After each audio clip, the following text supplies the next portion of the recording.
Welcome to the Peace Building Podcast. Join host Susan Coleman as she interviews today's most creative, courageous, and sometimes outrageous mediators, coaches, entrepreneurs, and out-of-the-box thinkers whose work, whether intended or not, is building peace.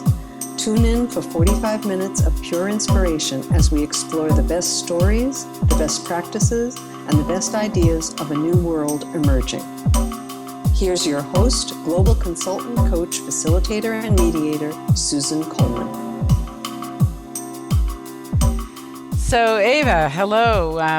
Thanks for joining the Peace Building Podcast and being a guest on the show. How you doing today? I'm good. Thank you for having me here. Yeah. So this is really an honor. I want to tell everybody that I have Ava Bynum on the show. She is the executive director of Hudson Valley Seed. Ava, where am I finding you today? I'm actually working. I'm in New York State in the Hudson Valley. It's a beautiful day. So you're not right now. I haven't found you in Beacon where you're normally hailing from. Is that right? I'm not in Beacon where I normally am. Yeah. But your office is in Beacon? Our office is in Beacon, which is about an hour and 10 minutes north of New York City. It's right across the river from Newburgh, and it's a little bit north of West Point. So let me tell you, folks, I just want to read you Ava's bio. It's really short, so I think I'm just going to share it because it's rather than pulling from it, because it's it's very concise and really clear. So Ava Bynum is a passionate systems thinker and nonprofit executive with experience in startups, development, nonprofit management, education, food systems, and community organizing. She discovered her passion for connecting agriculture, education, and community at Four Winds Farm, a small organic family farm where she worked for 7 seasons. Her commitment to bringing children outside and making experiential education accessible was formed at the Garden Road School in Peekskill, New York.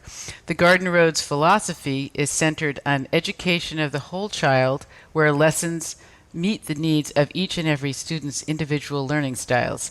Hudson Valley Seed's work combines her love of food and education and follows her personal values of making both of these human rights accessible to all children.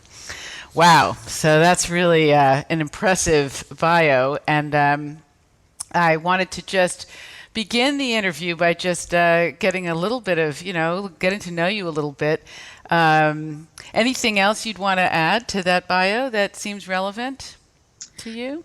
I think the thing that often I don't put on that bio is that I've taken a very alternative education path myself. So one thing that people sometimes don't notice is that I actually did not go to college. So I have a very unusual educational history as well. Yeah.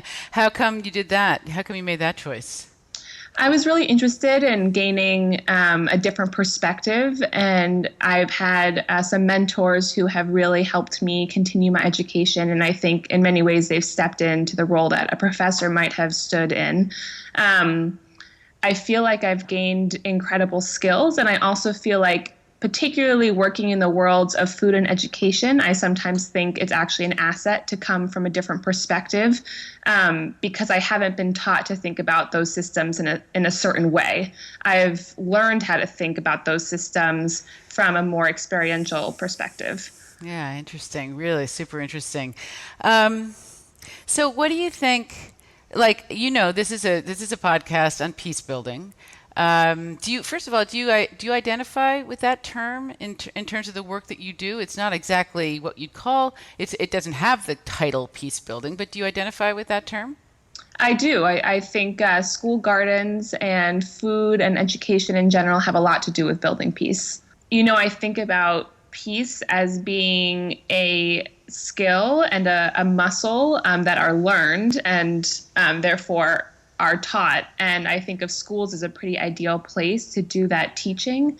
And I think even about the way kids grow up and how you look at adults who have certain behaviors and you sort of wonder where they got those from. And so I think about schools and bullying, for example. if we had different ways of teaching children to interact with one another and we had less school bullying going on, think about the repercussions that would have when those children became adults and were making decisions about the world. Yeah, it would be enormous. So, and I think school gardens, have a lot to do with improving relationships at school and decreasing bullying. But I also have seen a couple of studies that have proven that with a little bit more hard number statistics.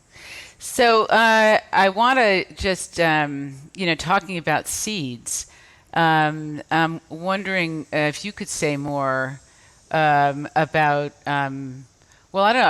Are you? So you didn't go to college, which is an interesting thing to do these days because there's a lot of pressure on people to go to college. And then you started this nonprofit. Anything you'd say about seeds that got planted in you that made you interested in food and peace, and that led you in the directions that you've gone?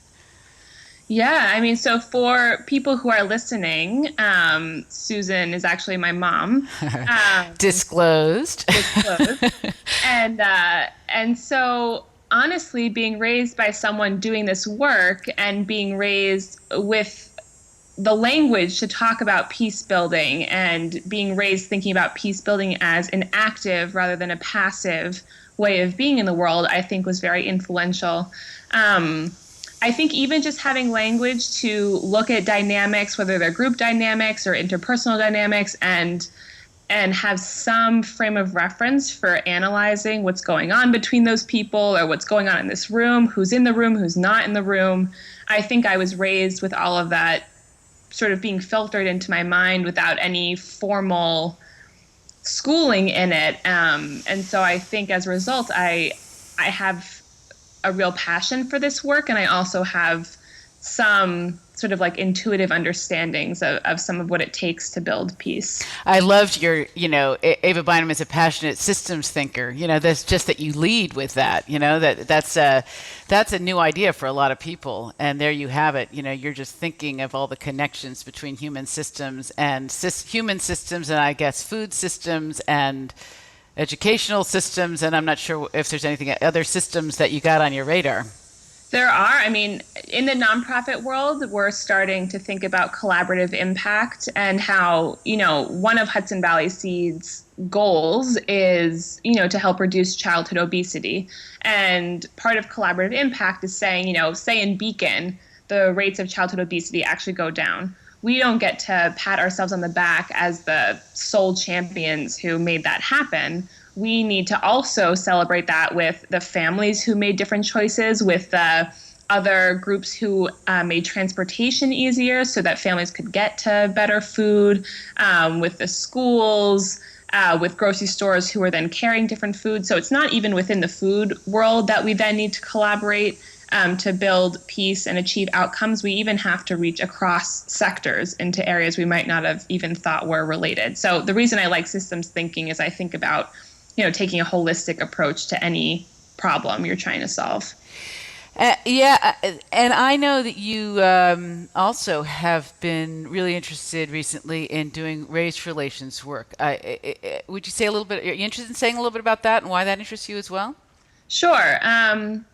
I've been really interested in it and have been fortunate to be trained as a trainer so I can work with other white people on working to end racism. I'm passionate about that personally, and then as it relates to Hudson Valley Seed and food and education, obviously race is present everywhere, and food and education are two of the areas where I think race and racism actually shows up the most in terms of systemic oppression. So my personal passion for anti-racism certainly also fuels my commitment to doing food justice and food education work. So, this podcast is really focusing on not fighting against existing structures, but looking at structures, processes, things that people are, and not to say that that's not a good thing to do. There's no value judgment there, but looking at people that are creating totally new structures, new processes, innovative ideas that are generating a whole new world where destructive conflict is not likely to persist the way it does now, where the amount of resources that we have as a world community are not going into military, into arms, etc. So, you were somebody I really wanted to have on the show because you did a pretty badass thing, I think, at the age of, I don't know when you started this. It was you were 21 when you started this. Is that right? Or 20? Depends when you count Hudson Valley students starting, somewhere between 20 and 21. Somewhere between 20 and 21. My own understanding is that you were, trying to make a living because you had decided not to go to college, and you started working for different farm outfits. You went and got a job. Well, maybe you could tell the story because I think it's amazing. What amazes me is that I think for the listeners, everybody's interested in how do you use yourself in a way that's really constructive. How do you move yourself to move in a complex system and actually make an impact? And be really interesting to hear, when that started for you with this particular. Tell us a little bit about Hudson Valley Seed, what it is, and this question I'm asking you right now is, that moment when you decided you were doing this. You just decided you were doing this. So I had been working on Four Winds Farm during high school, during the summers, and then also for a year after high school. And I was then hired to teach at the Garden Road School, which is a very alternative school with a very alternative education model.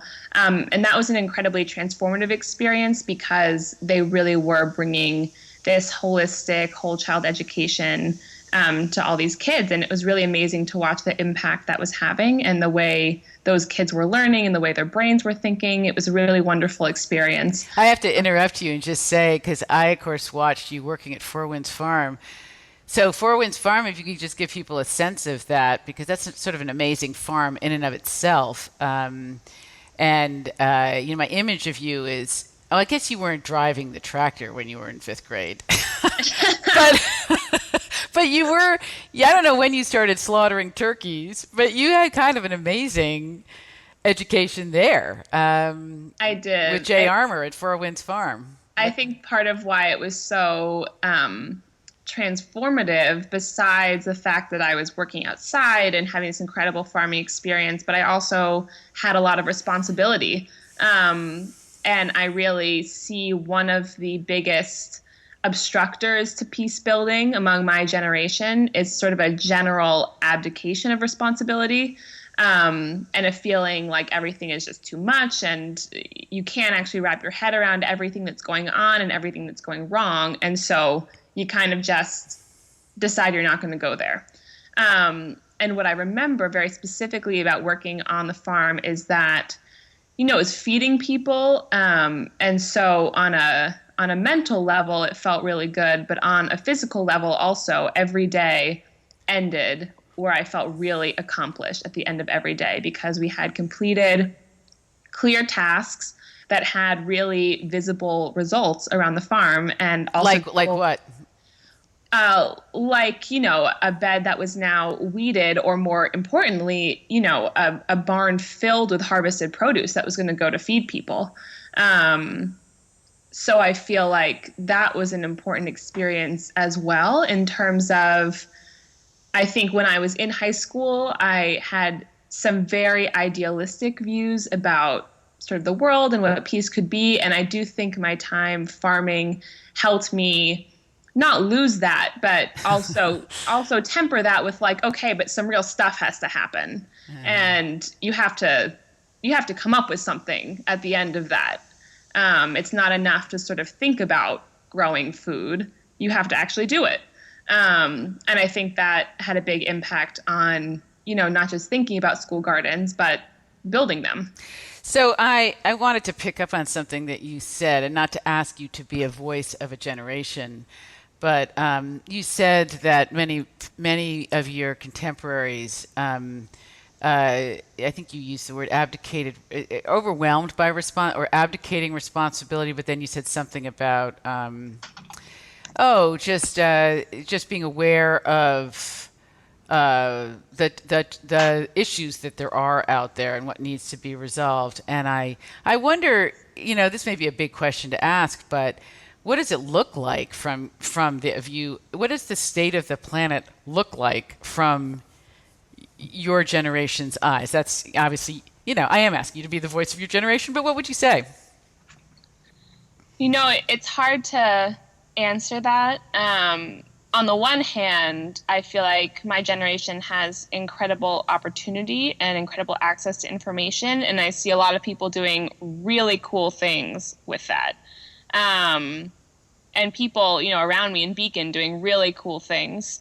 I also think that, it's a little hard to wrap your head around the state of the world and to really decide that you're going to take that on, even just take it on as something to think about, because it is so overwhelming. If you think about climate change too intensely, it's really overwhelming. And so I think one of the challenges for my generation is figuring out how to not disconnect, figuring out how to stay present and take on the issues and, sit with it long enough to then move into doing something about it. So, okay, so that's getting to you about that. So my memory, you were out there working you're trying to make a living. Could you tell the story of how you actually, I think you were working at another organic farm.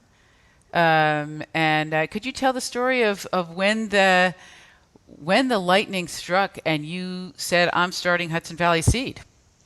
Yeah, so the Garden Road School was this incredible experience, and it unexpectedly closed. It had been open for 10 years, and a couple of factors collided, and all of a sudden the school was shutting down.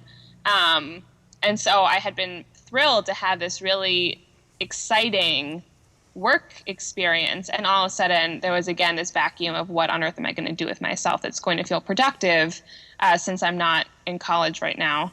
So I ended up at this farm, and I was in a trial period there for 2 weeks. And it really immediately felt like not the learning environment that I wanted to be in. I'm someone who really thrives when I'm being sort of pushed to learn more and to work just a little bit outside of my comfort zone. And this place was just not the right fit. And I was sort of coming home from work really upset, and I had started thinking about how I was going to turn the Garden Road into something that was more accessible for more children. Because even though I loved the Garden Road School, it was based on this model that the public school education system is no longer working. Let's go start the new system. And that, to me, was sort of how I was thinking at the time, but I started to shift my thinking into more of the attitude of, okay, so you have this alternative system that you think is really good for kids. What are you going to do, and how are you going to modify it so that you can actually reach as many kids as possible, as quickly as possible? And to me, that's not building private schools or charter schools, even though those are good models too. It's how do you take an alternative system and find a way to assimilate it into the existing public school system, because that's how you're going to reach as many kids as possible within a really quick time frame. So I was thinking about all those things and really disliking this new job.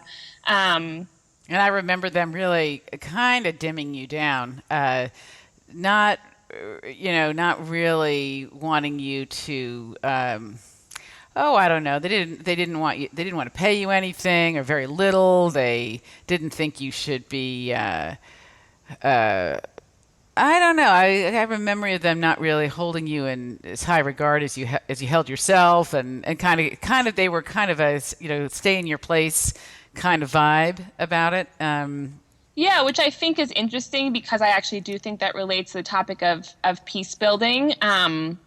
It's fine that they had their set ways of how they want people to move through the system, but I also think the world in general does have a pretty set way of how they want people to move through the system. Yeah, right? Yeah. And the world gets pretty bent out of shape if you try and skip steps, basically. If you try and run a company before you've like spent a year getting coffee for people and then spent a year filing papers, and you've gone through every step you're supposed to before you can run the company, and you don't do that, people get really bent out of shape. So anyway, to make a long story short, I ended up quitting that job, and that was a very scary experience, and because then I didn't have a job.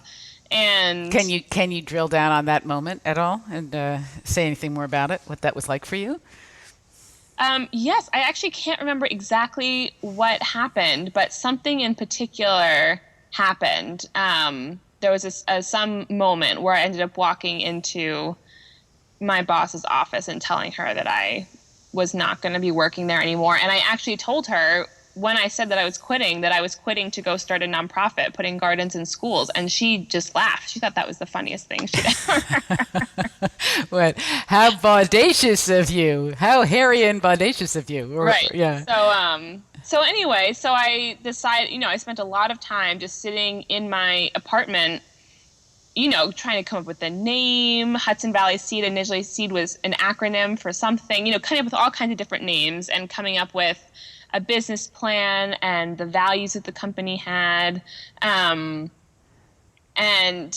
a few weeks into that, actually, a job opened up part-time running the local farmers market, and I got that job. And so that was paying for things while I started Hudson Valley Seed. And there was a parent in Beacon named Gretchen who had been working really hard to start a garden at her daughter's elementary school, and she was having a lot of trouble doing it. And so she and I ended up teaming up. And I remember that first meeting with the principal where, it was very transparent, but I remember not speaking with any uncertainty about the program. I told him we would build a garden, and this is how it would work, and this is who would run the garden, and it was going to be aligned to New York State's Common Core curriculum. And he said yes. And this might be a moment for me to just say what Hudson Valley Seed does quickly for people who are listening. So the mission when we started was to educate children in academics and wellness through curriculum integrated lessons in school gardens.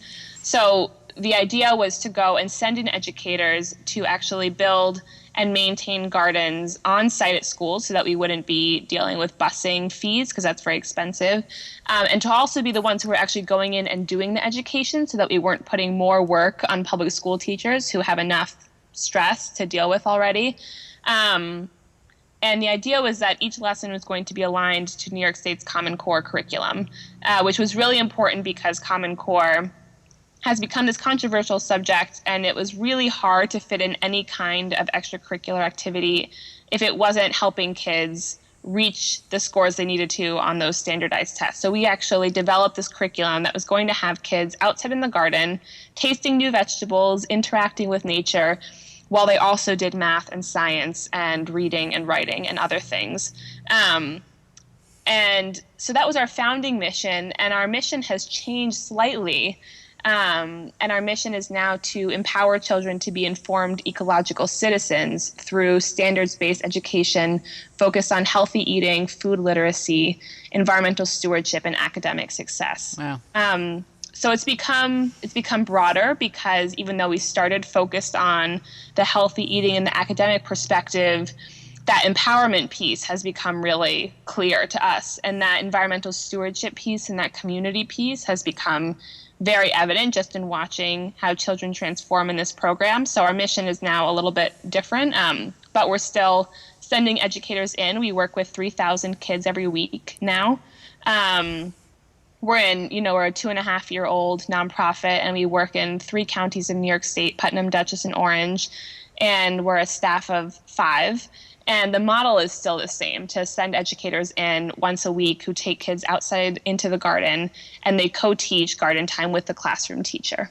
And how many, you have a number of people on the waiting list, I also understand. Yes, we have 13,000 students on our waiting list. And what that represents is just under 20 schools, and we do it by numbers of students rather than numbers of schools because every school has such a different enrollment. So why is this touching a chord with people? Why do so many people want to come into this program?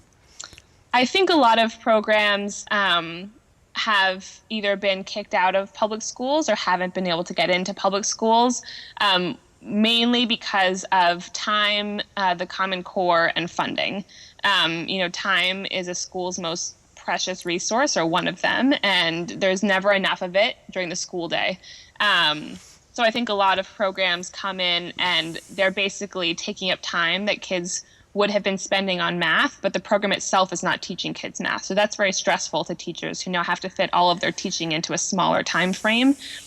So we come in and students are now doing math just as they would have been, but instead of doing it at their desks, they're doing it by counting pumpkin seeds. Uh-huh. And that Common Core alignment also carries into everything else. So teachers don't feel like they're losing classroom time by having garden time.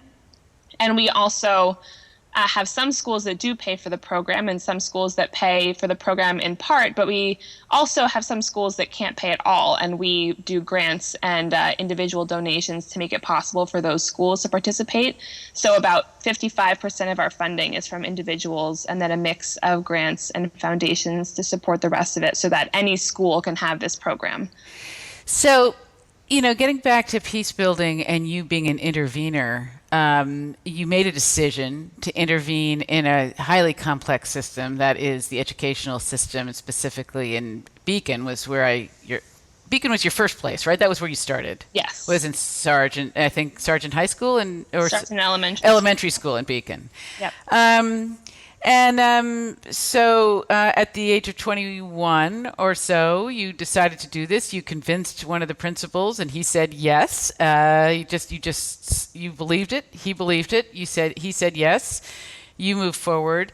Hudson Valley Scene has grown pretty rapidly, is my experience. And so now, as an intervener, you had a clear intent, I think. What would you say your intent? One of my mentors always said to me, if you know your intent, you know your intervention. What would you say your intent was again? You sort of spoke to that, but what would you say your intent was?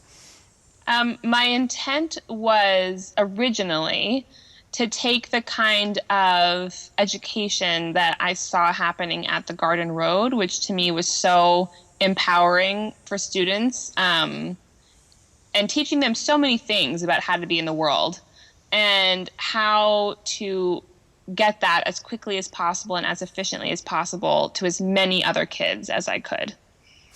And so, and what do you think so far? What do you think? I'm interested in knowing what you think the impact has been. But maybe before you go there, maybe you could tell us a few anecdotes or some stories about what this program is like for the kids, or groups of kids, or how it's impacted the community itself. Sure. I mean, there are countless stories. There are obviously all of the moments where we see kids eat vegetables for the first time. And this boy who ate kale for the first time, and he said, "Kale's my new favorite vegetable." And so you love that.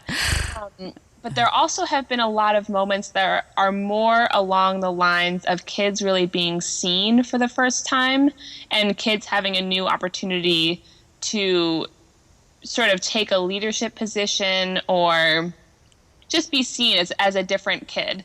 And unfortunately, public schools are so hectic and there's so many kids in there and teachers are so overworked that often kids sort of get put in a box and it's very hard for them to break out of that box. So there was this boy, Josiah, who is now a second grader, but he started the program as a first grader.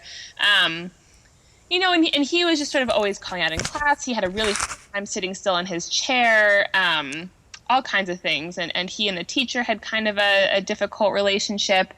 And we were out in the garden, and it had been a while. And so in November, all of the students had planted garlic, and it was now spring, and we were weeding all of the garlic beds. And Josiah, as usual, is kind of like talking to a friend. He's not really doing what he's supposed to. And all of a sudden, this other boy reaches out, and he thinks he's pulling up a weed, but he grabs a garlic plant, not realizing that it's a garlic plant. And Josiah turns, and he goes, "What are you doing? Don't you know that that's a garlic plant? It was planted back in November." And he recites every fact ever taught him about garlic.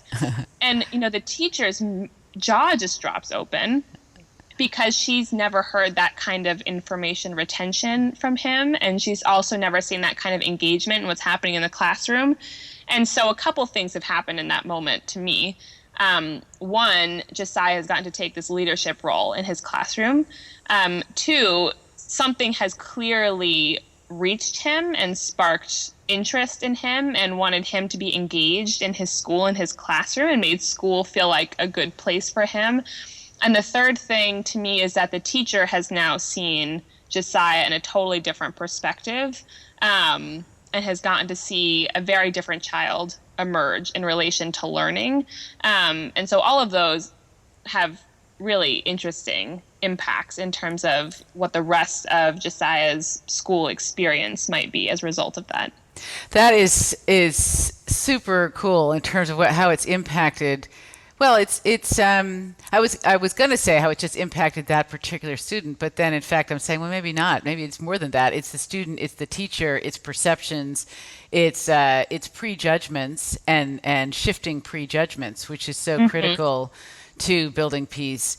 Could you say anything about the impact on the group of students? Have you seen them connecting to each other in different ways, or either, because some of this work is really about systems shifting, so either the group of students or the community itself. How has this work impacted at the systems level?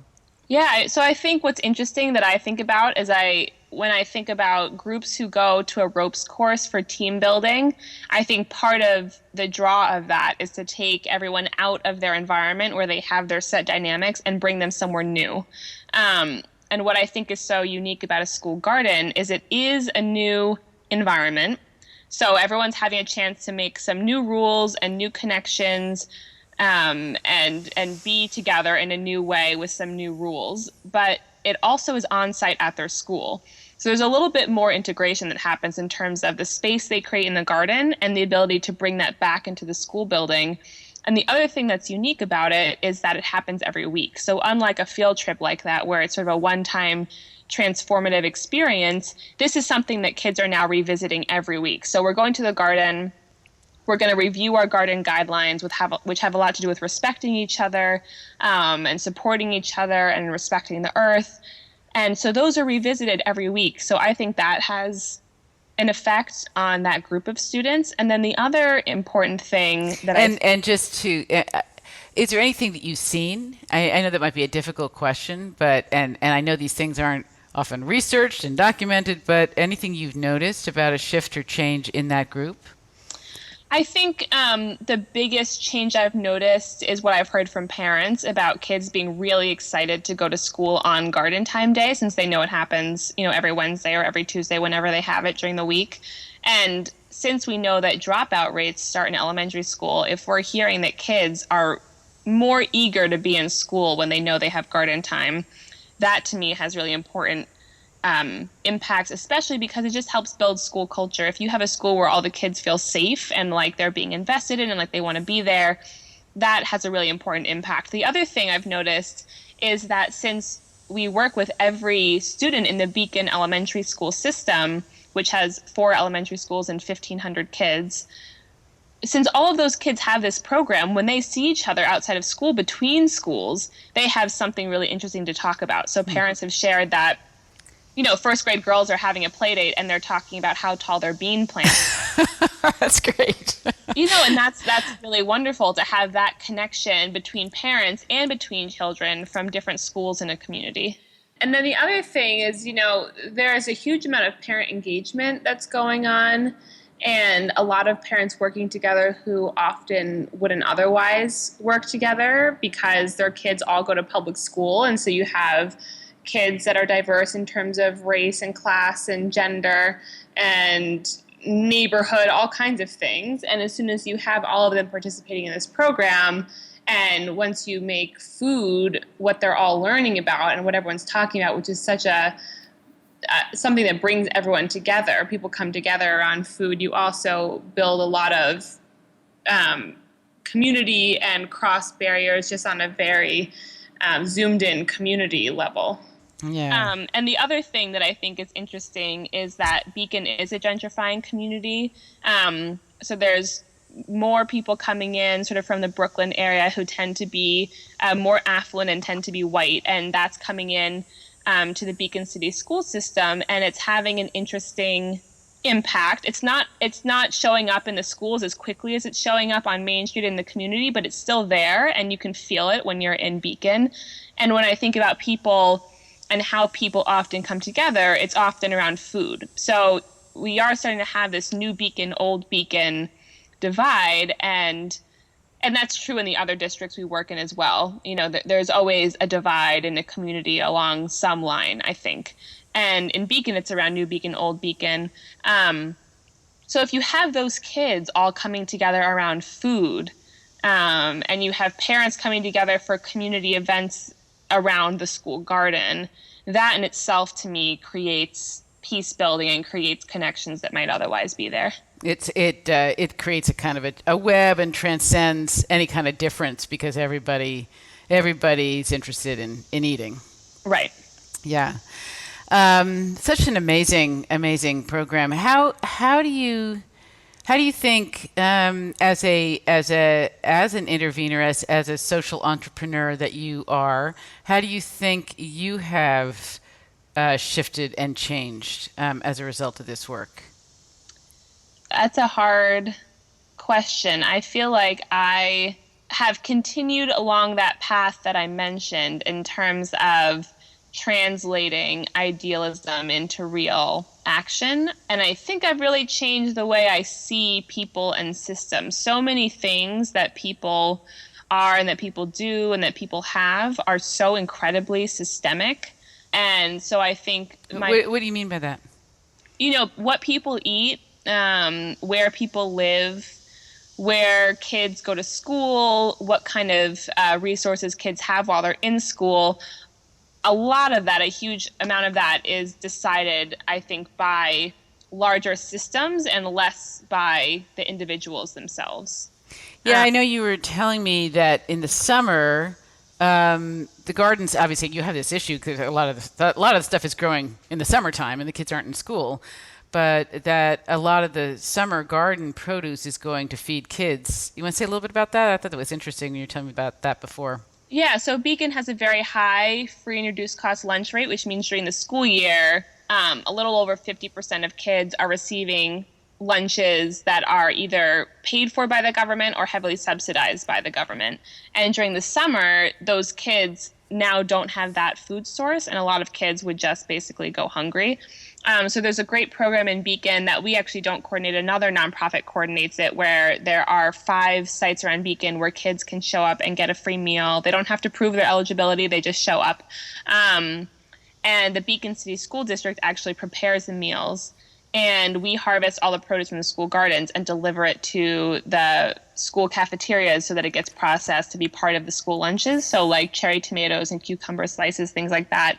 And then our educators are at summer meal sites doing sort of fun nutrition education activities with kids. And one thing I want to say about all the activities in terms of working around healthy eating is that none of the activities are in any way shaming or passing any kind of judgment on sugary foods or junk foods or anything like that. They're all focused on getting kids really excited and enthusiastic about eating vegetables. So there are kind of 2 ways you could approach getting kids to eat differently. And one is making them afraid to eat what they're currently eating. And one is to get them really excited about eating something else. Do you have any sense of what percentage of kids are food insecure in like Beacon, for example? Yeah, so in Beacon, the schools range, but the district average is 51% for free and reduced cost lunch. So we would say that. What are you saying there? I'm not catching that phrase. Free and reduced cost. Oh, free and reduced. So kids that qualify based on their family's income levels Gotcha. to receive either a free lunch or a reduced cost lunch in their school cafeteria. Yeah. So those families are all food insecure families. So that's 51%. There is also in every community a margin of people who are making just too much to receive those benefits, but are really not making enough to adequately feed their families. So I would argue that the food insecurity rate in Beacon is actually higher than 51%. And then where we work in Newburgh, it's closer to 85%. Wow. Wow, wow, wow. So, this is, I know we talked many times, as you were growing up, and just because food is interesting to me, super interesting to me, that we would say, you talk about this whole idea that if you get the food system right, you get everything right. I don't know if you think that's true, or any comments about that in terms of, getting the food system right and its impact on building a different kind of world.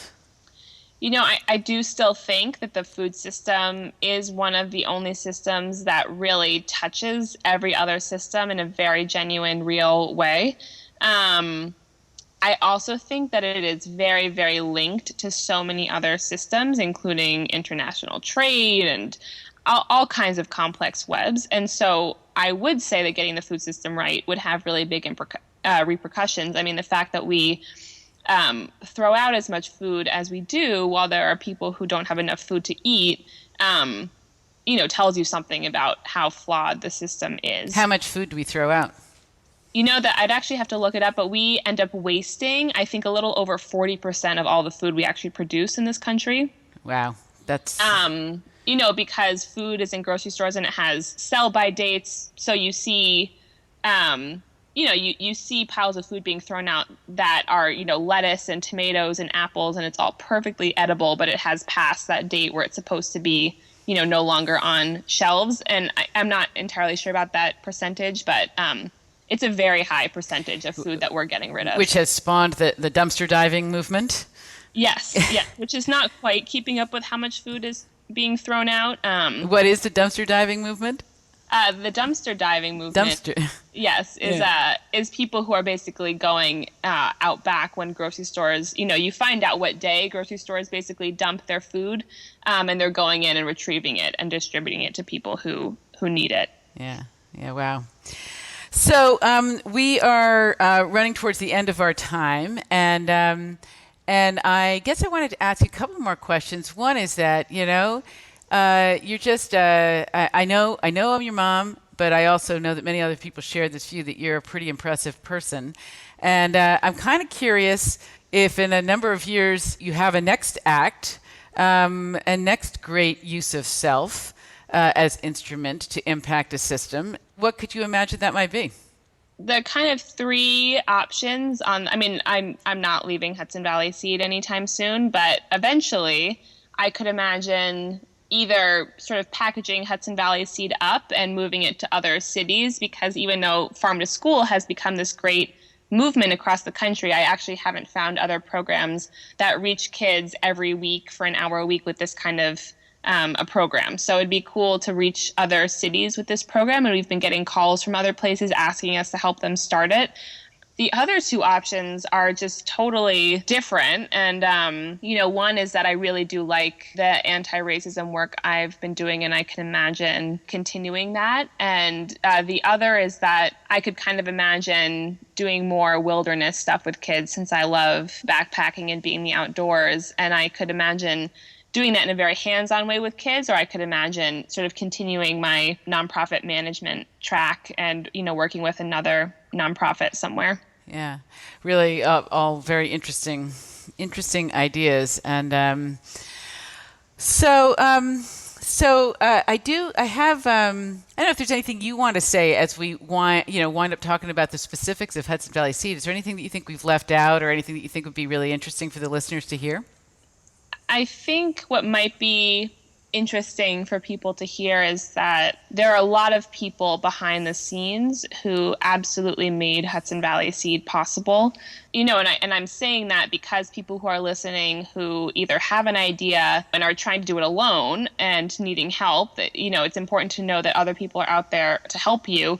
But also for people who are out there and maybe have just had someone approach them with a really cool idea, that support really makes a big difference. And I had people who just sat down and listened to me talk and pose challenging questions that helped me get better at explaining Hudson Valley Seed. There were people who stepped in with contributions that were as low as $5 all the way up to thousands of dollars to help us get started. There were people who coached me in basically anything you can think of. So having a support network is really important. And so I would want to make sure that people see Hudson Valley Seeds founding as a team effort. Yeah, so you really tapped into a wave of interest about this topic, and Yes. so you got a lot of support as a result. Yes. Not that you didn't deserve it, but it's also meeting a need for a lot of different people and a lot of in all different kinds of walks of life that Yeah. want to see things around food happen differently than they currently are happening. Yes, and education. And education. So, all right. So I have been winding down all of these interviews with a kind of two lofty questions. One is that it's really hard, whether you're intervening with at an individual level of system or a group level, a team level, or an organizational level, or let's say here a planetary level. You're going to be a whole lot more successful if you have a really compelling vision of where you're headed. And because I've done conflict resolution work for so many years, I am. Those of us in the field are well aware that many people, when you get to the topic of peace, they will say that peace is boring, that it doesn't have the kind of intensity, the kind of aliveness. There's a reason why in the media, they say, I don't know if you've heard this saying, if it bleeds, it leads, and so much of our media is dominated by different kinds of violence, by different kinds of violent conflicts. So a question that I'm asking people is if let's say we were successful as a planet at getting ourselves to the next level and moving beyond the intense focus we place on violence, destructive conflict, and warfare, what do you think we do with ourselves? Like I said in the beginning, I see peace as a very active process. And so, honestly, I think we would have a lot more to do and we would be a lot busier if we were aiming for a peaceful solution. I think conflict is one of those things that kind of overrides the human body. Like when you're angry and some of your rational thought goes away, and sometimes if you're angry enough, your digestive system stops. Like the whole system stops when conflict is going on. Yeah. Just thinking about food and systems and human systems. Conflict is not actually, one, a well-rounded or healthy way to be, but two, it's not very productive. So it kind of channels everything into a single goal. And when you channel everything into a single goal, you not only wear out the system and sort of fatigue the system, but you also have to abandon pretty much every other system.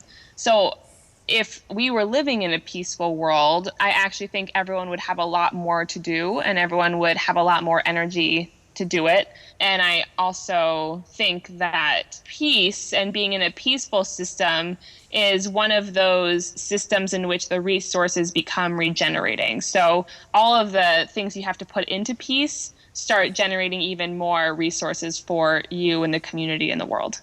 So then the sky's the limit. It's just generative and we don't have a clue where it could lead us, but something totally different from the lower common denominator that we're currently acting on. Yeah, I also think it's hard. I think about this a lot in terms of it kind of only takes one bad egg to ruin the bunch in this kind of situation. You have every country no longer have armies or nuclear weapons or whatever you want to pick. As soon as one country does, it kind of becomes a domino effect where everyone feels like they have one. So you do have to somehow incentivize it. Because I think it's hard, the way the world currently is, to think of peace as being a natural system that everyone can adhere to. Yeah.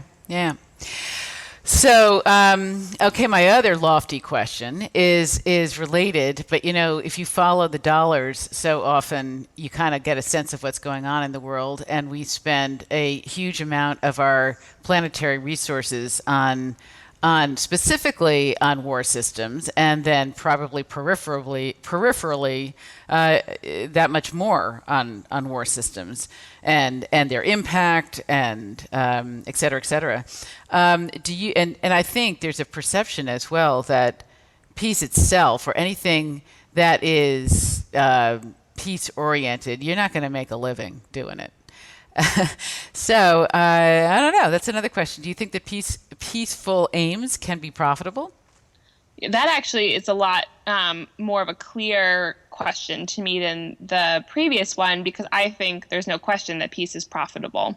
The money being made off of conflict is even bigger than the military because it costs more than a college tuition for an individual to keep someone incarcerated for a year. Yeah. So when you think about how money could be redirected and the fact that food is being wasted, imagine all of the money that could be generated by actually redistributing that food properly. What I think it comes down to is that peace is profitable for everyone and conflict is very profitable for a few people. So I think that's what's going on here, is that conflict is actually not profitable. And you can see that effect everywhere you look. People who can't access good education, people who can't access good food, people who are incarcerated, all kinds of things. So the costs of conflict are extremely high. And peace is very profitable, but it's profitable in a more equitable way. So I think that's where some of the difficulty comes in, is that there are people who will have to relinquish their stronghold on, the people who are making money off of weapon manufacturing and privatized prisons, all of those things, that goes away when you start looking at a more peaceful model. But I do think that peace is absolutely profitable. Well, listen, so Ave, if people are wanting to get in touch with you, I don't know if you're open to that, if they're interested in how you've used yourself to intervene in a complex system and interested in just learning more, what would they do to get in touch with you? Our website is www.hudsonvalleyseed.org, and my email is on the website, and people should absolutely feel free to reach out. All right. Well, listen, thank you so much. It's been really fun doing this with you. And I'm sure at some point we didn't even touch on the complex relationships between the military-industrial complex and the food system. And maybe that's beyond the scope of what we're doing. But it's also very interesting when you look at the kind of intervention you've chosen. There's a lot of things that I can see in terms of the work you're doing. You get food right, and you've done a whole lot to build peace in the world. Mm-hmm. So thanks a lot. And I hope we get more opportunities to have you on the show. All right, thanks. Thanks for tuning in to this week's episode of the Peace Building Podcast. Check out thepeacebuildingpodcast.com for show notes and for more great information and resources. We like your feedback, comments, and suggestions. Please mail them to susan@thepeacebuildingpodcast.com. And come join us again for next week's episode for more great thinking, innovations, and ideas to take our planet to the next level.